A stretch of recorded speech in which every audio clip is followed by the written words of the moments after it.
Today I'll be giving some tips with pronunciation. Something that I see often with students is they have difficulty understanding the C.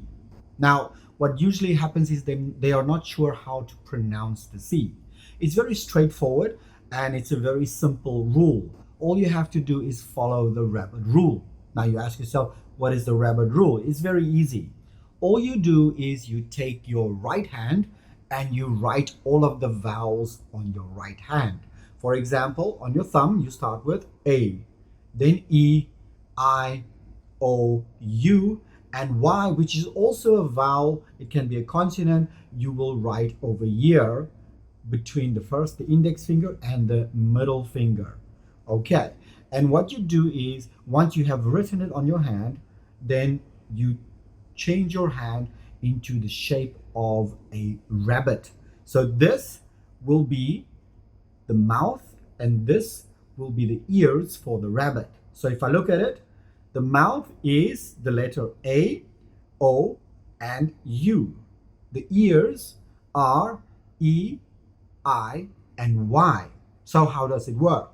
It means that if I have the mouth, which is A, O, U, after C, the C is pronounced as a K. For example, C-A-T. So there's an A after the C. So the C is a K sound. So that will be cat. C-O-W. So there's an O and the C will be a K. So that is cow. Or C-U-T, which is a U, and that will be a K sound as well. And that will be cut. That will be the mouth. So the mouth is a K sound.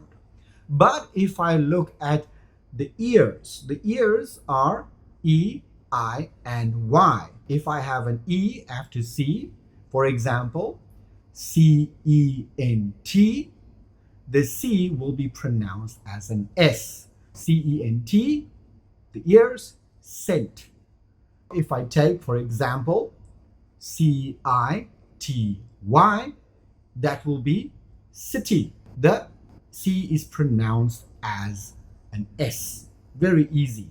Okay, so if you follow those rules, it's very straightforward.